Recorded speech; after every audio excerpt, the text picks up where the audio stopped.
Okay.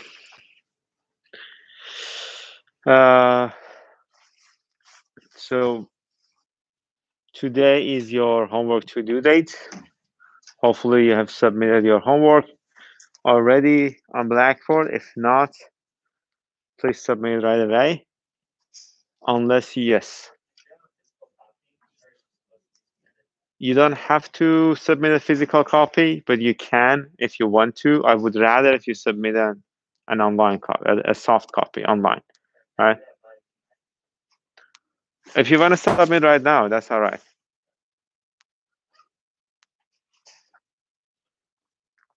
Okay. So again, I would rather have a soft copy online. But if you don't have a soft copy, for whatever reason, you can submit your hard copy right now. That doesn't really matter. Okay. So, is there any questions about the homework? No? How was the homework? So. So I assume everyone who is not answering was fine with the homework. It was an easy homework for them. Okay, that's good. That's good. So some people have had problems with the solution to problem number 4, which was a circulation problem. And I just want to make sure that you understand that problem completely, because something like that will definitely be on your exam. That's like 100%. You will be asked to calculate the circulation using the 2 different methods, right? Using the double integral and the line integral. That will definitely be an exam. So if you don't understand how that problem is solved, just yes. The exam will be in person for the students who have registered for the in-person section of the class. So yeah, all of the undergraduate students have to come in, and some graduate students will have to come in as well. Okay. Any other questions? Okay. Yeah, I just wanted to bring up this note that the exam will definitely have a circulation problem. That's for sure. So today we are going to start talking about chapter 3 of the book. We are moving past the introductory parts of the class, the introductions to the basic physics, the introduction to the physics we need for aerodynamic calculation, and we are going to start talking about lift and drag calculations for different conditions, for different types of flows, for different like airfoils, cylinders, different types of like rotating cylinders, and all of those other things. Okay. And at the end of chapter 3, my expectation from you is to understand how to measure how velocity is measured in a wind tunnel and over an airplane, and how what are potential flows essentially, what does Laplacian rule mean for us in aerodynamics, and eventually be able to calculate the lift and drag for a flow over a cylinder, either a stationary cylinder or a rotating cylinder. And then we'll move on to chapter 4, which talks about airfoil theory. The first thing we want to do is to talk about the type of flow we want to go, or we are going to see in this chapter.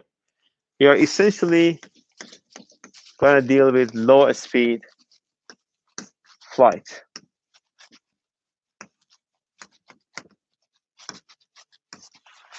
We have talked about low speed flight a little bit before.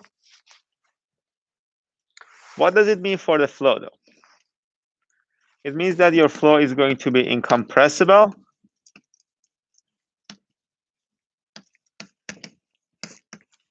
and inviscid. Incompressible flow, essentially the volume doesn't change, which essentially means that your density is constant. What does inviscid flow mean? Does anyone remember?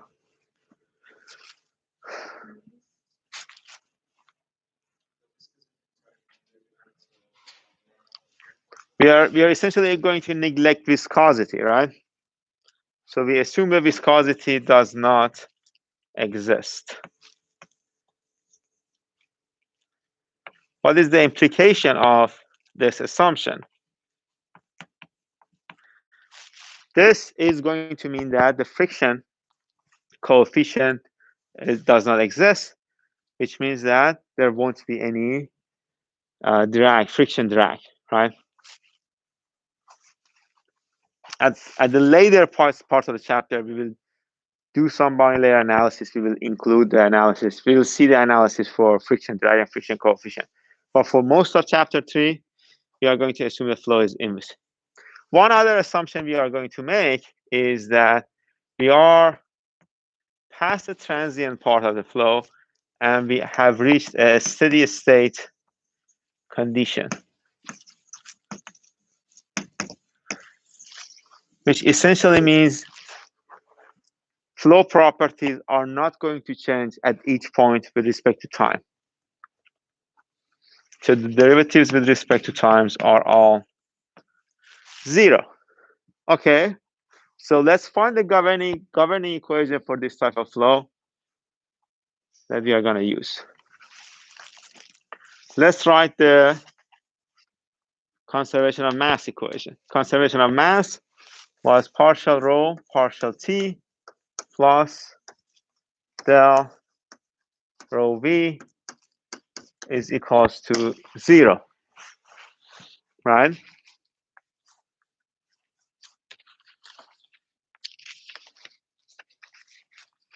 So what will happen to this equation if we apply these assumptions to it?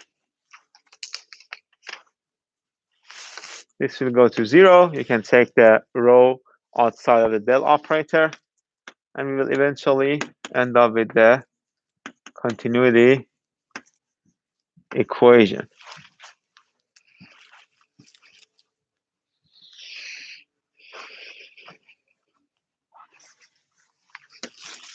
But let's look at this type of geometry. Flow inside a duct. Well, how will the continuity equation look like for the flow inside a duct?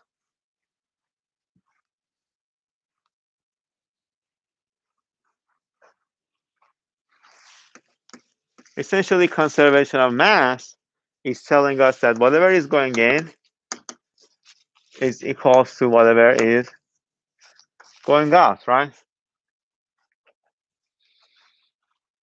What is the m dot in here?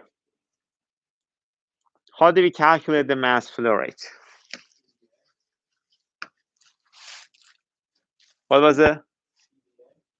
PVA, rho VA, right? That's it. Density multiplied by velocity multiplied by area. So let's call this 1, 2. You just have to make sure you are using density, not P, right? P is pressure. Density is kilograms per meters cubed. Velocity is meters per second, and area is meters squared. You will end up with kilograms per second, which is going to be your m dot, right? Mass flow rate. Rho VA, rho is equals to rho 2 V2 A2. And density is the same. Density doesn't change. So the flow rate on two sides are going to be equal.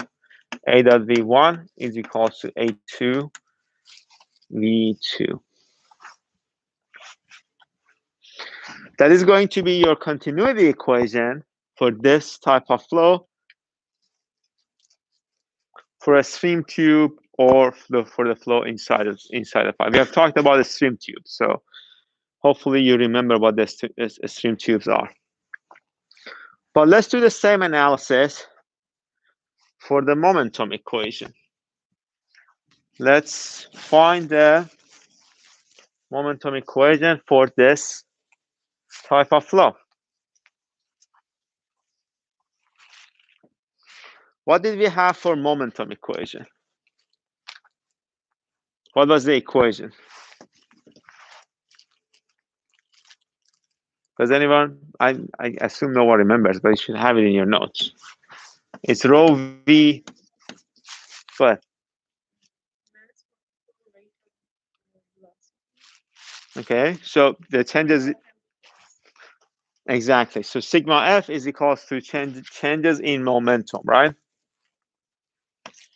Which, if you like plug in the values, this will be the final equation you're gonna see.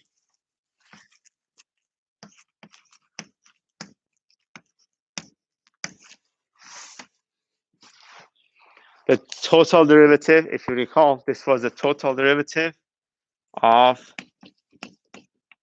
your momentum, rho v. This part of it. And then it is going to be equal to gradient of pressure plus the viscous effects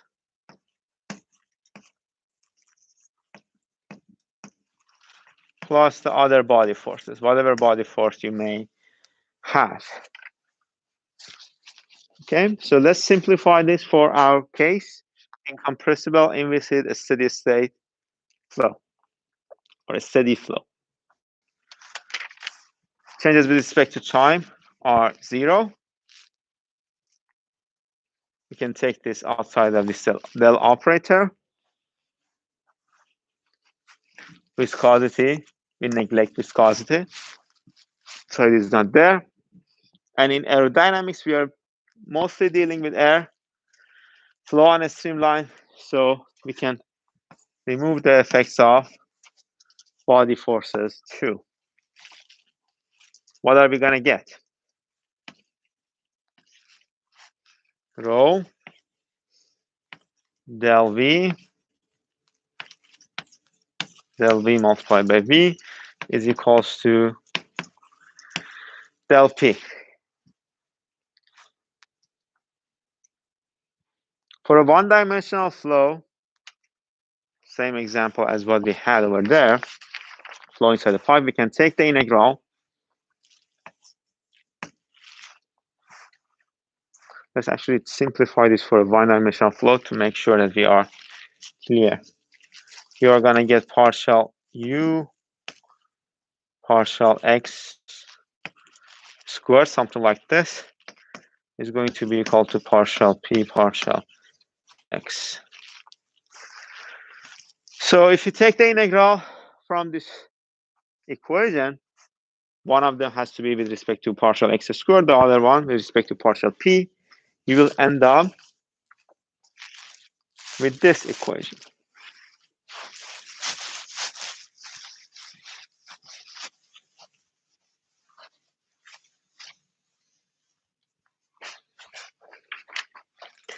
One half rho v squared 1 minus pressure 1. This is being applied to the flow inside the duct or the flow inside a stream tube. It's essentially the same thing, right? 1 half rho v2 squared minus p2.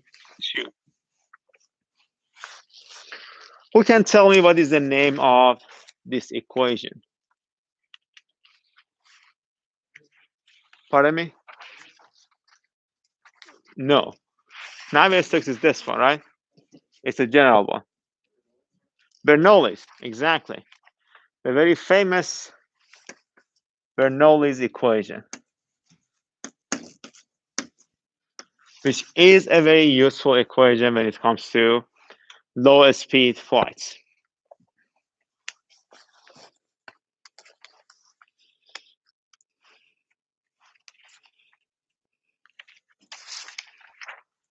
So Navier-Stokes equation, there is a negative sign here. I forgot the negative sign. Navier-Stokes, you just have to make sure that you keep in mind that the Navier-Stokes equation is this equation, the general form of the momentum equation for a viscous flow. Right, so we are including the viscosity. I don't know if did we mention this at all. So that's it is not a bad idea because we don't mention this in your fluid mechanics. So this form of the momentum equation that includes the viscosity, the general form, is called the Navier-Stokes. And for whatever reason, we don't mention this in our fluid mechanics, but wherever you go, when you tell a mechanical engineer what is Navier-Stokes, they probably can't write down the equation, but they know what you're talking about. So it is not a bad idea just to know what Navier-Stokes says. Momentum equation in a viscous flow. Okay. Any questions so far?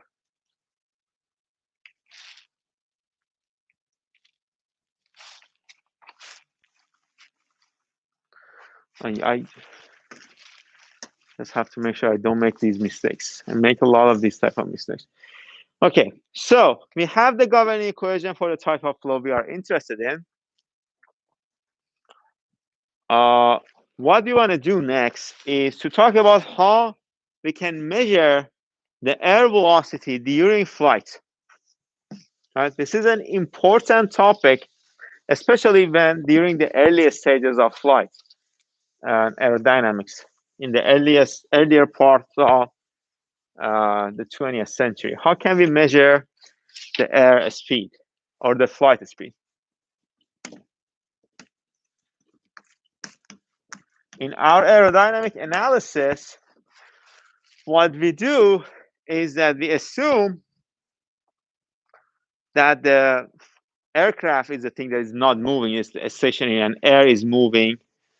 Air is the thing that is moving, but in reality, it is not the case. Aircraft is the one that is moving, and air is stationary, right? So essentially, we are going to try to calculate the air speed, not the flight speed, but in our analysis, they are the same thing. Okay, air speed. So how can we do that? How can we measure the velocity of air? There are different types of devices I'm sorry, that can help you with the measurement of velocity. One of them is called the Venturi.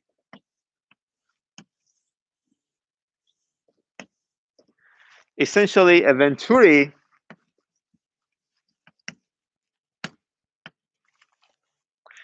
is a convergent divergent nozzle.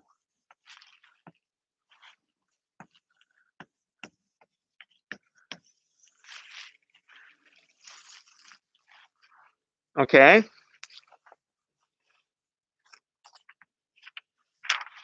How can we measure the velocity in a Venturi? We're essentially interested in measuring the flight velocity. So if this Venturi is installed on an aircraft, we are interested in measuring this velocity.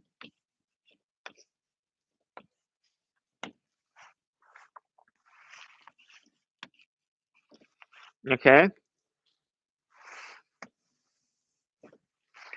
But how can we measure this velocity with the Venturi?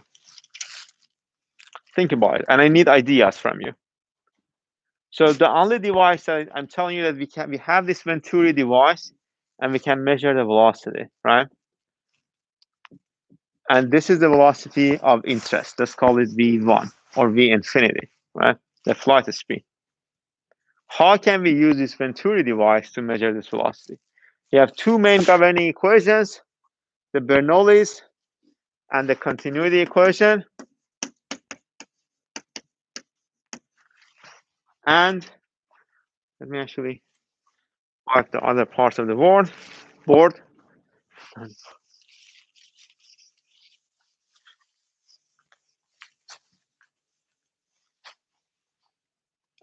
And we have this Venturi device We want to calculate the airspeed. How can we do that?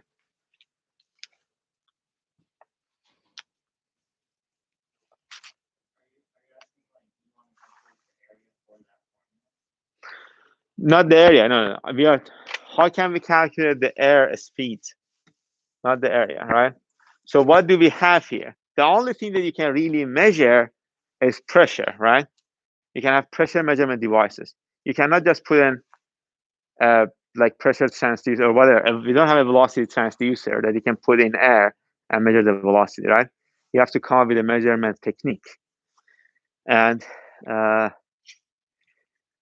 let me just make sure that my MacBook is not charging. So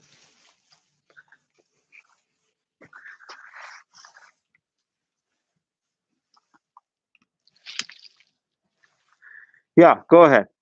Is the question clear now? Yes or no?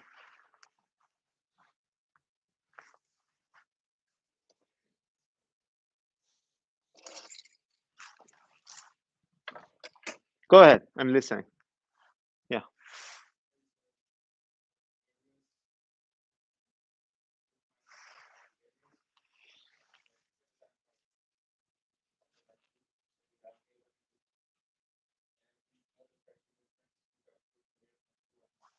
Okay. Okay. We are getting somewhere. Exactly. We actually have a comment from online people. Measure D over P across. I don't know what do you mean by D over P, but he had an answer here from Muhammad, right? That he told us the areas are a design problem. We are the one who assigned the area. So we already know the value of area because we are the one who have designed this Venturi, right? So area 1 and area 2 are given. Okay. So we have area 1, area 2. And the other point was we can have pressure measurement devices, right? One of the most simple pressure measurement devices is a barometer, right? Just put a barometer in, or in the other way, actually. We cannot put a barometer in Venturi, but you get the idea, right? And the height difference is going to give you the pressure differential, the pressure difference, right? So we don't have an exact measurement of pressures, but we can have the pressure differential, P2 minus P1, right? And if you move all of the P's to one side and all of the V's to one side, we are going to get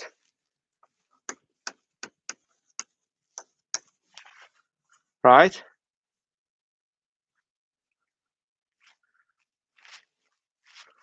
Okay.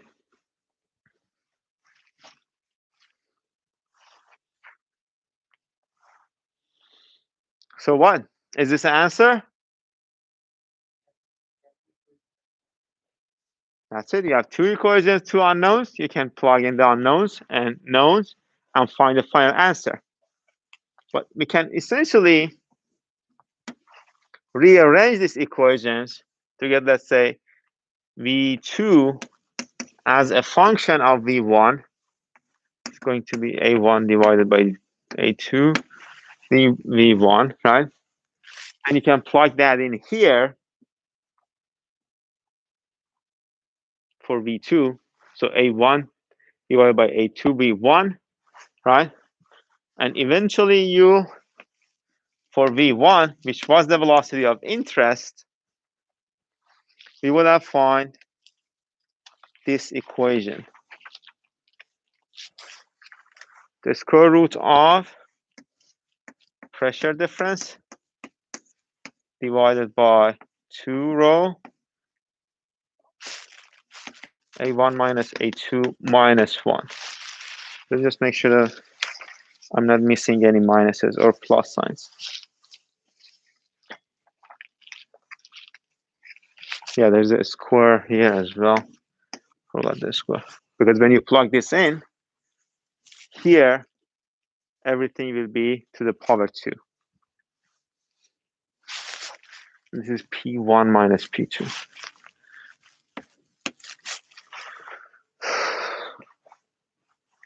Okay, so we have the formula. If you put a Venturi on one side of your aircraft, you will be able to measure the airspeed. Okay. But we don't see Venturis on aircraft that often, right? I don't think you have, hopefully, I don't know, I mean, you may have not, but most of you have boarded planes, right? And I assume you haven't seen these big Venturis because it is a very obvious thing to see. I don't think you have seen many Venturis like on the sides of a Boeing aircraft. Why does that happen? What is the problem we're going to see with Venturis? Okay, actually goes back to the physical limitations of a Venturi. Let's look at the convergent part of this nozzle. Let's say we have velocity 1, velocity A1, and velocity 2, A2. Obviously, A2 is smaller than A1, right? What does it mean for the velocities between V1 and V2?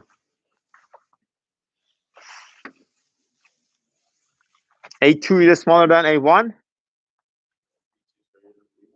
V2 is going to be greater than V1. Okay.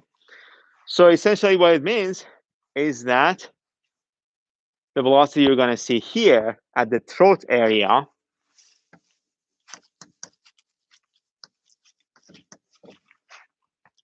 it will definitely be bigger than the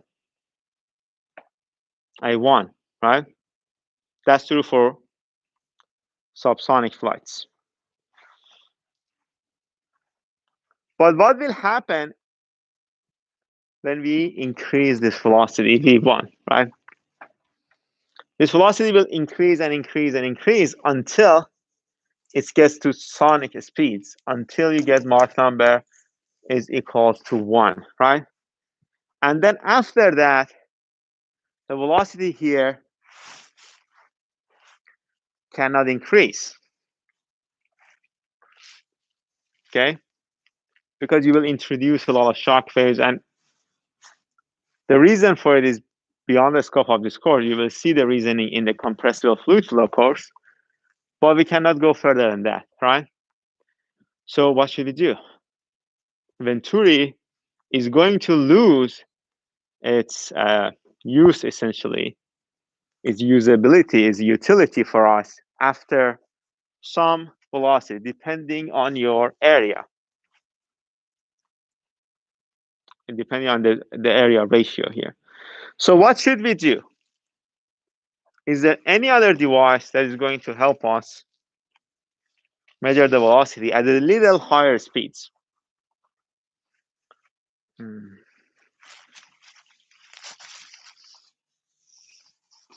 That's where the Pitot tube comes in.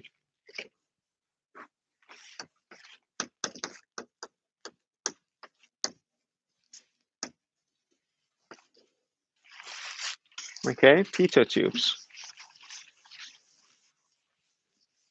But before talking about Pitot tubes, let me ask you one more question. So as you can say, here the velocity is going to be larger than V1, right? Let's call this 2, this is 1. And here at the exit, V3 is going to be smaller than V2. What can you say about pressure at these points? So velocity is increasing and then it is decreasing. And we have the relationship between velocity and pressure in the inviscid incompressible flow.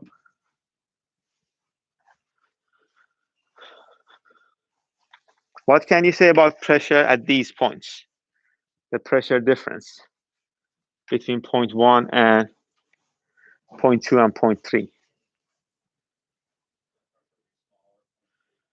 Pressure is going to decrease as you move from 0.1 to 0.2. So P2 is going to be smaller than P1, and P3 is going to be larger than P2. What does it mean? It essentially means that you are going to get the minimum pressure at the throat area at 0.2. Is there any questions?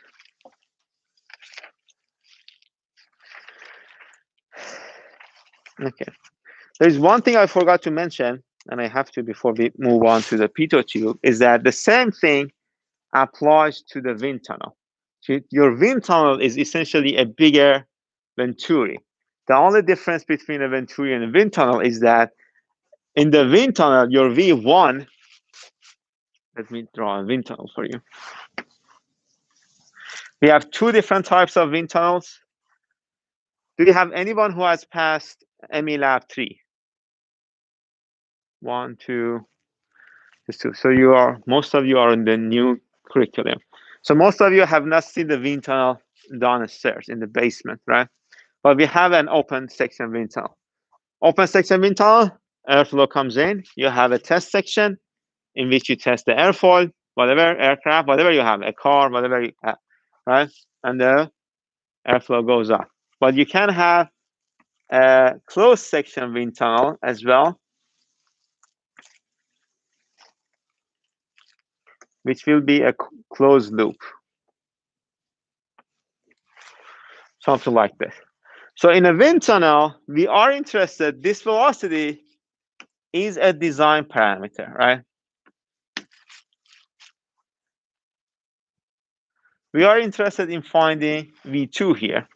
If you have the velocity, then you will be able to find the V2 easily because you have all of the areas. But sometimes, although you are changing the power of the engine that is going to blow air here, you don't have any velocity measurement device for that location.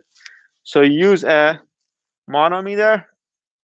You find the pressure differential between this section of the wind tunnel and this section, and then you calculate the velocity. Again, here the difference is we are looking to find V2 versus V1. And the only difference we're going to see, this is something you need to make sure that you are clear on, is P2 minus P1. So these are pressures, right? Divided by 2 densities, rho, multiplied by 1 minus, instead of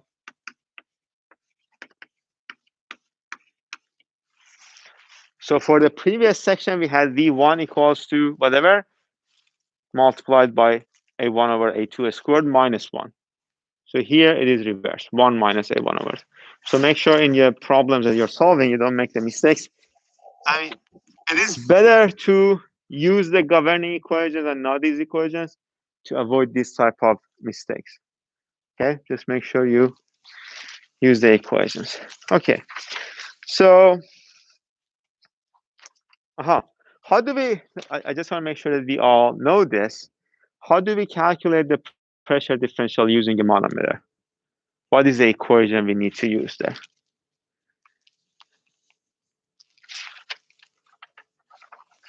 What is a manometer?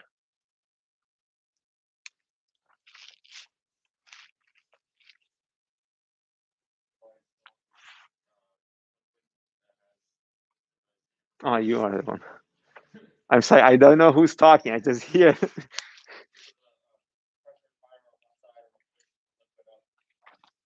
So essentially you have something like a YouTube, right? Okay. And what else?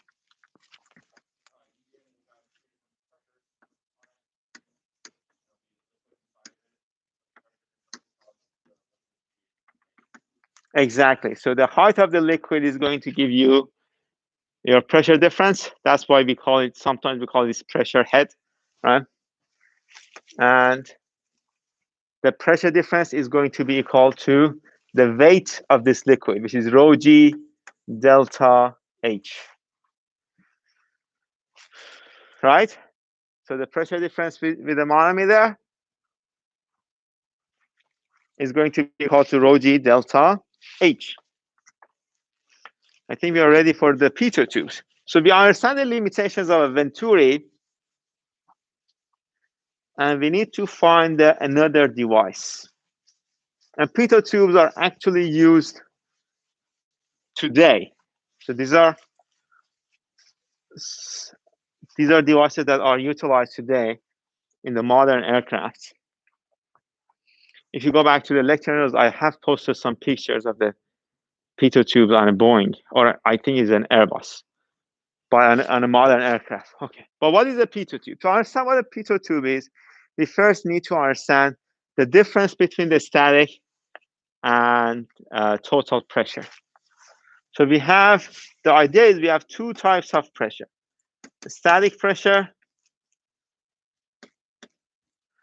and total pressure, or some people call it a stagnation pressure.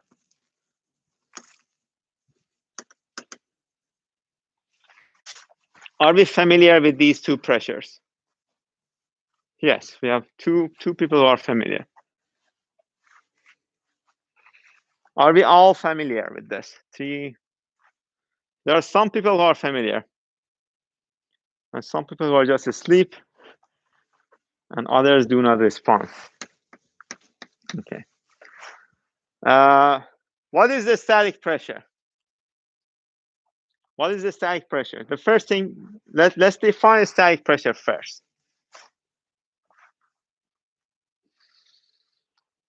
One of the people who knew what the static pressure is, yes.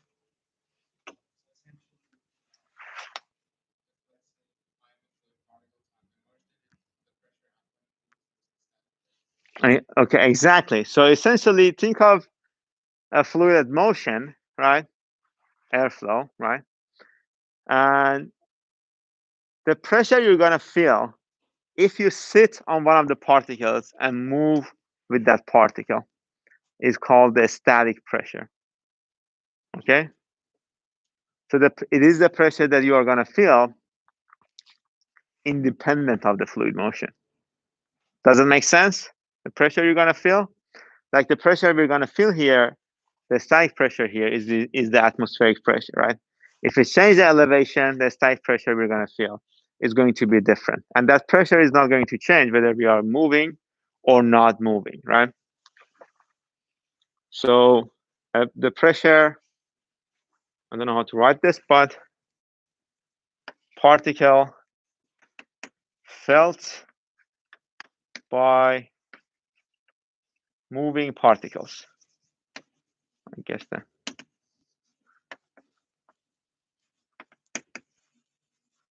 that will be the static pressure. What about the total pressure? What is the total pressure?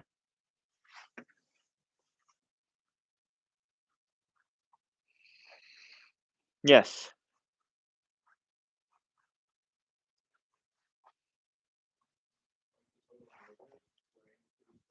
No. It doesn't have anything to do with the total derivative. But it has something to do with the stagnation. Do you remember about the stagnation? Yes.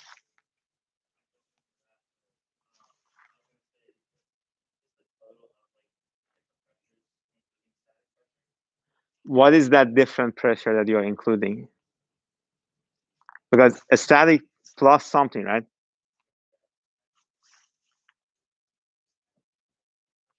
Static and dynamic pressure. So exactly. So total pressure is essentially going to be the summation of the static pressure and the dynamic pressure. But we essentially define the dynamic pressure by the difference between total and static pressure, right?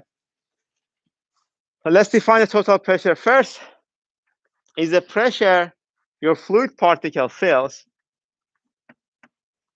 by a fluid particle, by a particles that are, which velocity is brought down to zero isentropically.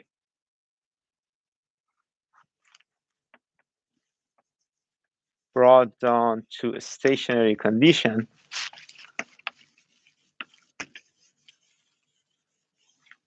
stationary conditions isentropically.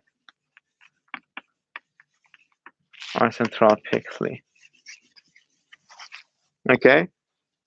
So what does it mean when you bring down the velocity of a fluid particle to zero isentropically? Is essentially you're losing. You can calculate all of the kinetic energy using this equation, right? 1/2 rho v squared. Okay, so your total pressure or a stagnation pressure, a stagnation condition is a condition at which, what is this? Let me ask you, because this should have been part of your fluid mechanics. What is the stagnation condition?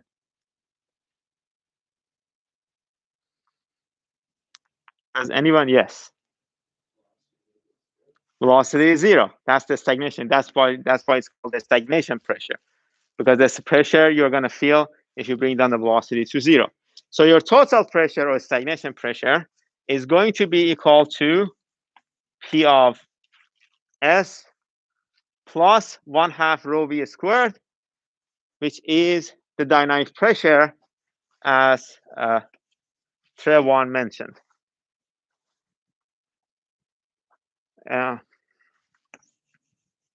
1/2 rho v squared. Okay. So we understand the difference between a static and dynamic pressure, and the idea is we can measure the pressure at a single point using pressure measurement devices. So if there was a device that could give us the two measurements of pressure at each point, we would be able to find the velocity, right? Because they are related to each other by velocity at that specific point. So the device that can measure the, let's say this is a pressure measurement gauge here. A device that can measure your total pressure is called the Pitot Tube, right? Fluid particles comes in, and then when they get to here, their velocity is brought down to zero isentropically. Okay? Air particles, specifically we're talking about gas movement, right?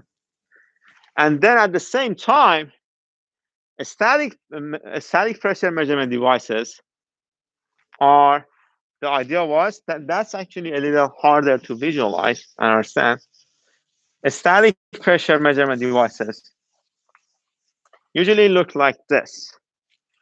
So you have a hole, you cut a hole, and let's call it a pipe or a tank or whatever. You put a pressure measurement device here, right? The pressure you're going to feel here is essentially the same as the pressure felt by the moving particles. Okay? So we can combine these two together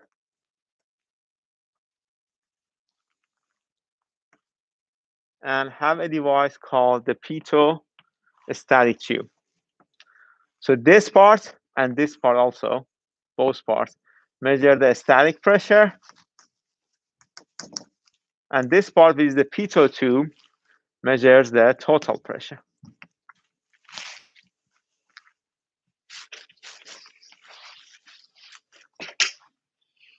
And your velocity is going to be equal to the square root of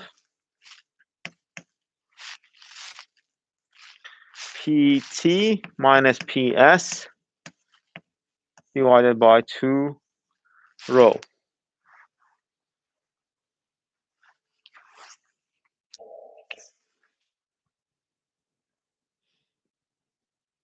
Using this equation. If you think about it, though, this equation is the application of the Bernoullis to the Pito static tube. So this device is called the Pito static tube. Pito a static tube.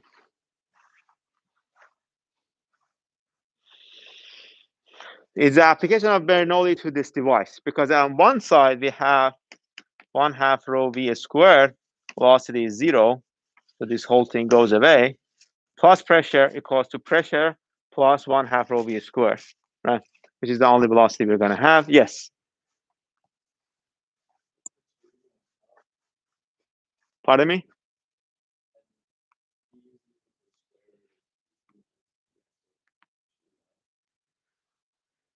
Yeah. Sorry. That was no. It is. Yeah, it is. Why did I make this mistake? That's right. I'm sorry about it. Thank you for correcting my mistake.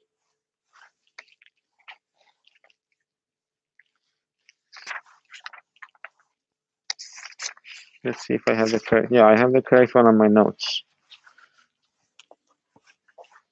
I guess we did the same mistake for the other equations too. Just make sure to check. Yeah. Did we make the same mistake for the other equations? There's 2 has to be on top of the numerator.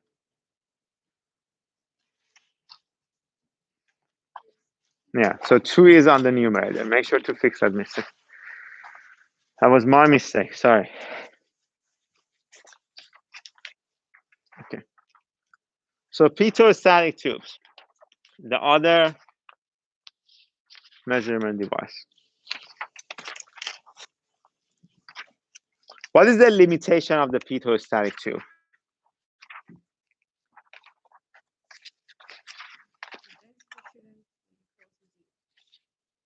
Density shouldn't be equal to 0. But is there 0? No. Not a mathematical limit. Like what is the physical limit of the Pito tube? Yes. Supersonic. How is the supersonic flow limit for the Pito static tube? Can you elaborate?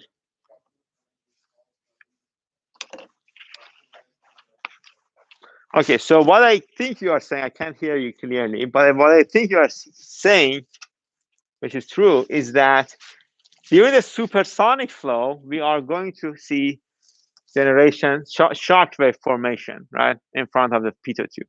What's going to happen? The velocity here, this V1, is going to be different from your flight velocity because of the shock wave, because velocity before and after the shock wave is going to be different. So you can actually use this equation, but it will give you the velocity at this location, not the flight velocity. So you just have to make sure to use the shock wave relations, which you are going to see in the compressible fluid flow course, to be able to measure the flight velocity. Okay. Yeah. Thank you. Okay. Is there any questions about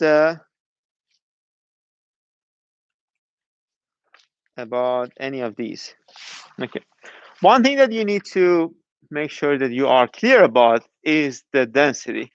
Which density do we have to use here? What is the density?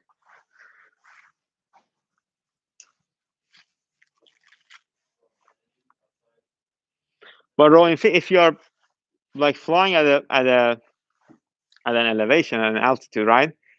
Your rho infinity is going to be different. Your rho infinity at the outside. So your rho infinity is going to change based on elevation, right? Do we have that data? Okay. Yeah, go ahead.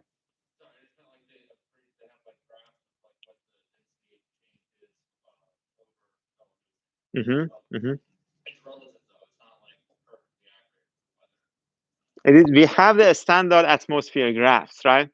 Which essentially tells you how density changes and all of the other, how temperature changes. And based on that, using the ideal gas law, you can calculate the density at each elevation, right? But if you use that density, what you're going to get is something called the true velocity. But to make everything a little more comparable, what they usually do to make the calculations a little easier is that they calculate something called V of E. E stands for equivalent, right? Equivalent velocity, which uses the density at the sea level condition. So I'm just going to say rho of S, but this is a sea level density. Okay, it's just a practical thing. In practice, that's what most people use to calculate the velocity, the flight velocity, just to like remove the independent parameters, I guess, variables, I guess. So this is a solution. This is how we measure velocity for an incompressible inviscid flow. What will happen if we increase the velocity a little bit? So if you recall, and I think we have talked about this. What is the limit of incompressibility? Have we talked about this at all? Yes, no? Yes, okay. So what is the Mach number after which the flow cannot be considered incompressible? Does anyone remember? 0.3. So if you increase the Mach number to larger than 0.3, your flow is still subsonic because the Mach number is smaller than 1, right? But you cannot make the assumption that the density doesn't change. The flow is incompressible. And the reason behind this value is essentially an arbitrary cutoff number, right? We assume when the changes in density are less than 5%, we assume that the flow is incompressible. When they become larger than 5%, then we say that's the cutoff number. We cannot make the incompressible assumption anymore. And after this, Mach numbers higher than this is where you get the higher variation in density, more than 5%. Okay? So how can we do the velocity measurement for the subsonic compressible flow? The flow is compressible. It is still inviscid, so we are not including any friction in our analysis, right? But it is compressible. Can we use the Bernoullis equation? No, because we found the Bernoullis equation. The Bernoullis equation was derived based on the assumption that the flow is incompressible. So we essentially need to find a solution for density, changes in density. Density is going to change between any 2 points, right? How can we find the density at each point? We can definitely use the ideal gas law, right? P equals to rho RT, right? For each point, right? But for that, we need to have the temperature at each point as well, right? So we need to find the third governing equation, which is your energy equation. I'm not going to go into the details of the energy equation, but between 2 points, your governing equation is going to be equal to CPT1 plus 1/2 V1 squared plus equals to CPT2 plus 1/2 V2 squared.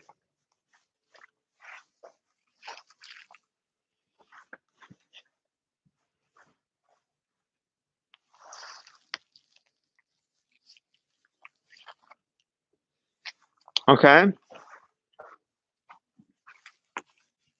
This will be your energy equation for a subsonic compressible flow. So we can find the velocity, and here let's assume that we are finding the total temperature for one side. So the velocity goes to 0, and this will be CPT naught.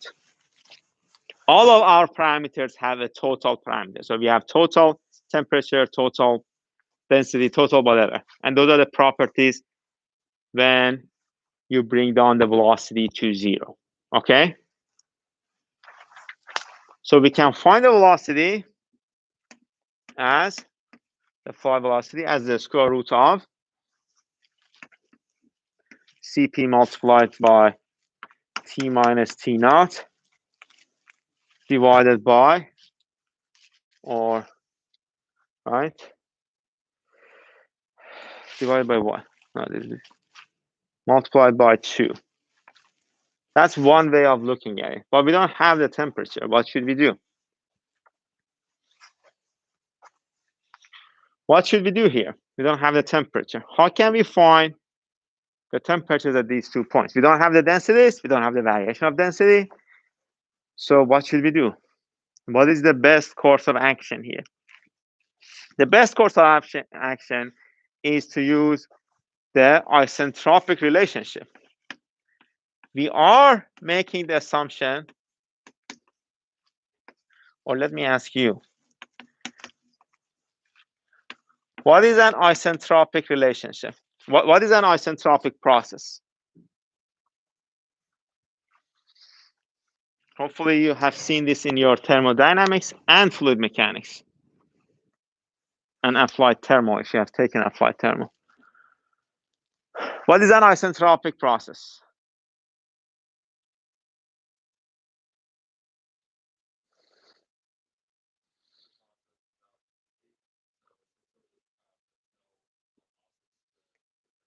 So it is a reversible process, right?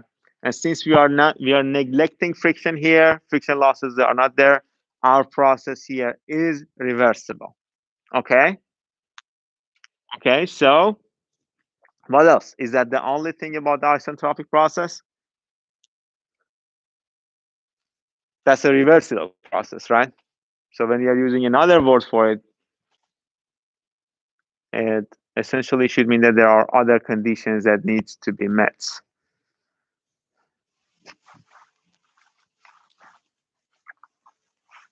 Yes.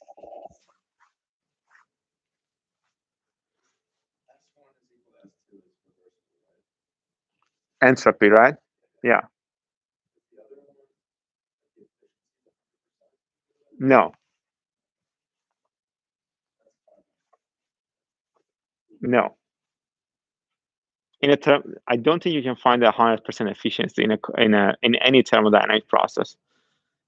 I'm pretty sure you can't, but Carnot cycle gives you the maximum efficiency, which is not 100%. Okay. Anyone else? Any ideas? Adiabatic, exactly. So an isentropic process is adiabatic, which means that there is no heat input, and reversible.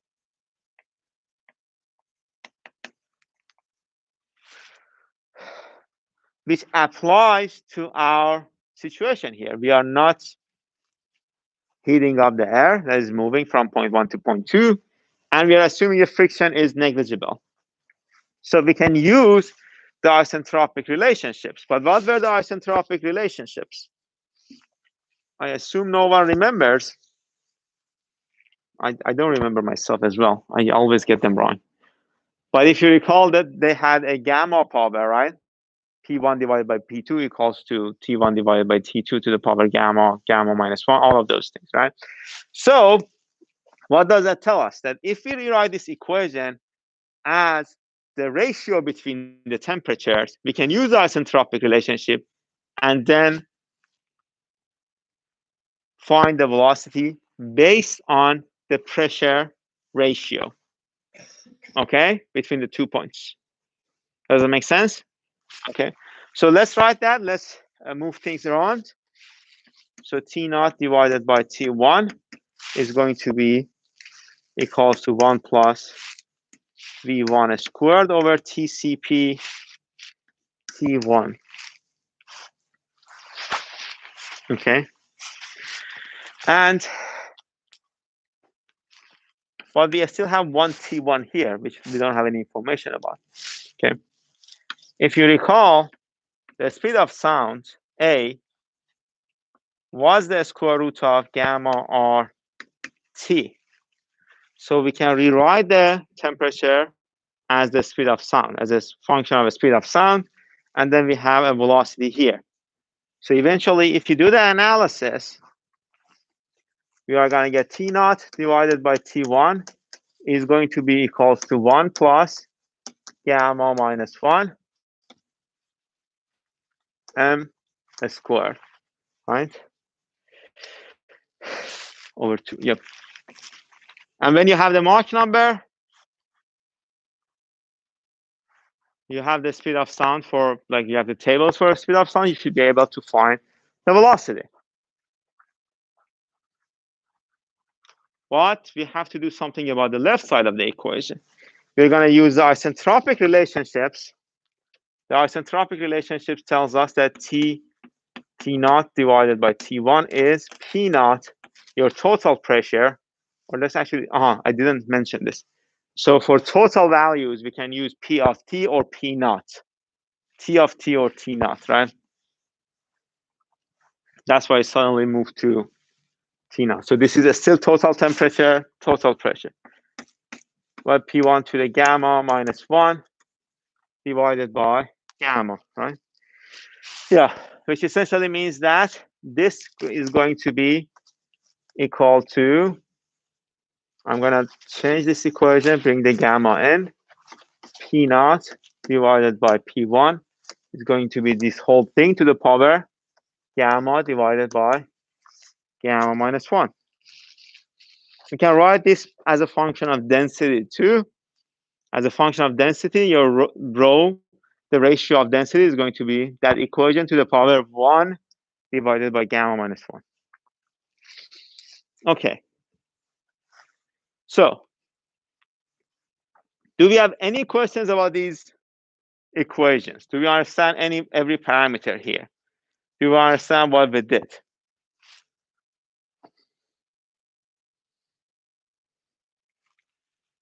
Yes. We have 2, 3, a couple of yeses. Is there any confusions? Okay. What is gamma here? Does anyone remember what gamma was? Yes.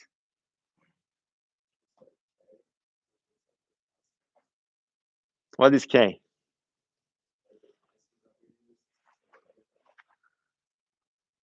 What was that constant? What did it represent?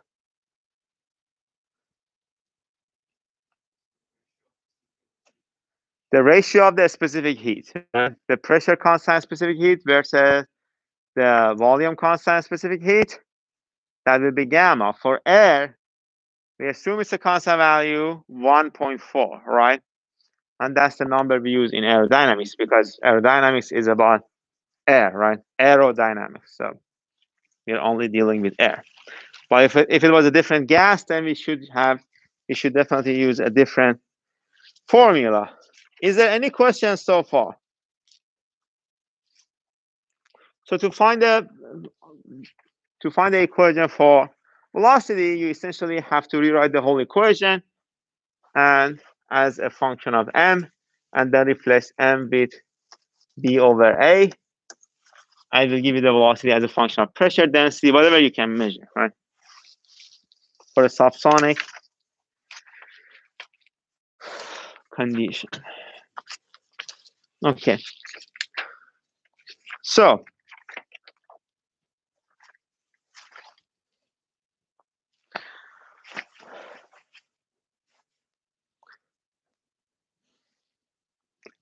next, if you don't have any question, we can move on to the flow over a cylinder, which is essentially we can move on to the calculations of lift and drag at different conditions. Okay. The first thing you need to know and you need to understand is that how does lift, how do we generate lift? Okay. You want to answer that question? How does lift, how do we produce lift? How does the flow generate lift?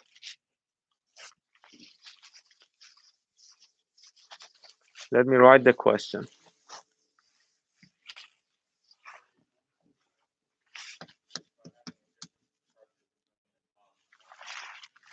That's the idea, right? Who said that? You, Paul? How does flow generate lift? Let's say you have this airfoil. If your pressure between the bottom and top is different, if you have a higher pressure distribution on the bottom than the top, you're essentially pushing your airfoil upwards, right? And that is how the lift is generated. We can actually prove this or analyze this using the inviscid flow calculations. Okay, let's say we are flowing at an angle of attack, and these are a couple of streamlines and approach your flow. What is going to happen on top is that your streamlines are going to get closer to each other. And on the bottom, your streamlines are going to get further apart from each other. What does happen when the streamlines get closer to each other? Go back to the continuity equation. The area of this stream tube here is smaller than the area of the stream tube here. So what is the velocity on top compared to the velocity here? Higher, exactly. What can you say about the velocity on the bottom? Lower. So lower velocity, higher pressure, higher velocity, lower pressure. So lift. Lift is produced. Okay, so that's the idea. So essentially for any type of flow that we are dealing with, we should be able to calculate the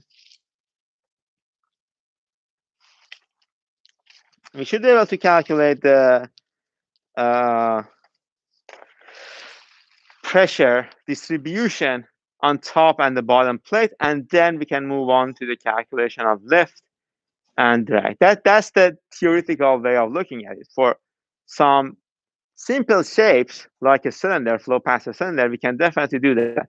But for an airfoil, it is going to be a very hard thing to do. That's why in chapter 4, we are going to introduce a whole new theory that is going to help us to understand understand the flow over an airfoil. Okay, so let's see. And this effect is called the Bernoullis effect, right? This is going to be the same effect during compressible and incompressible flow, although we cannot apply the Bernoullis equation to a compressible flow.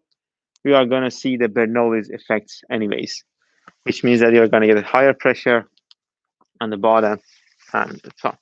Okay. So let's try to find the pressure distribution and lift and drag on a cylinder.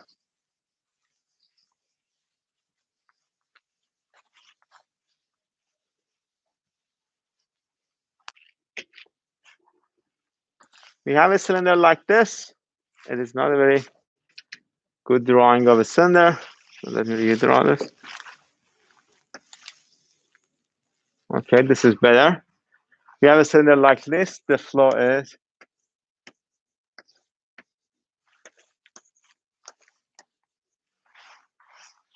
approaching this. Of course, you are going to get the stream tubes are going to get closer to each other, and then they're going to go back.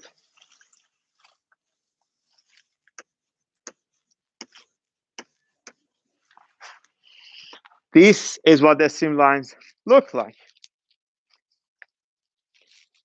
At this point, I will give you the velocity components, and then we'll do the analysis using the, like, we are going to assume we have the velocity components, and later on we're going to see how to calculate the velocity components. Of course, it's a flow over a cylinder, so it is best to use the cylindrical coordinate system, and your VR is going to be equals to 1 minus r squared over r squared multiplied by v infinity cosine of theta. Your v theta is 1 plus negative 1 plus r squared divided by r squared, v infinity sine of theta. Okay. What is VR here? It's the velocity in this direction, right? Let's say we are looking at the velocity at this point. This is going to be your r, the radius of that cylinder. This is the difference. This is going to be your small r. That's the distance from, that's the difference of any distance from any point to the center of that cylinder. And your v theta is going to be in this direction. Okay. So we have VR and v theta, and we want to calculate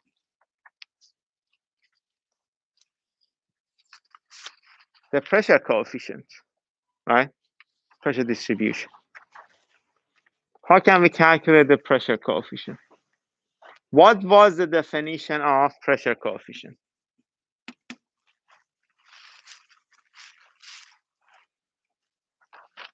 You have had this before, right? We defined the pressure coefficient. So what was the definition? What was the definition of the pressure coefficient? Does anyone remember? P over Q times S. So you are actually, you're thinking of the force coefficients, and you are correct, right? Force coefficient was that force divided by Q infinity multiplied by S, right? Q infinity here, or P, is force per unit area, right? So we are already dividing it by the area. You don't need to include the S in the denominator, right? So it is going to be P, some form of P divided by your dynamic pressure. And if you recall, we said we care about the pressure difference. So P minus P infinity divided by Q infinity. Okay, let's stop here. Now, let's stop here. And we are going to continue the discussion on Monday. Yeah. I forgot. I didn't forget. I didn't have the time to record any tutorials for Python and Fluent, ANSYS Fluent.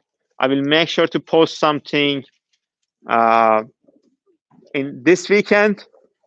I will definitely post something this weekend. 2 tutorials. Just make sure you understand the finite difference methodology, you understand the Python programming, but because it will be part of your homework 3, that's for sure.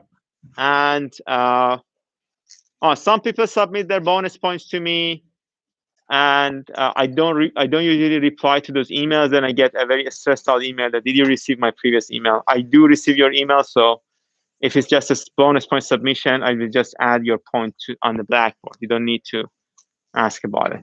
Okay. Okay. Have a good night. Have a good weekend, I guess. Okay.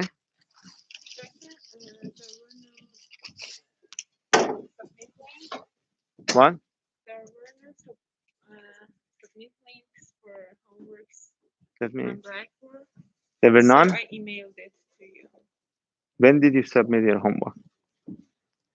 At class, because I thought maybe we should. Oh, okay. That's why you didn't have that. It doesn't matter.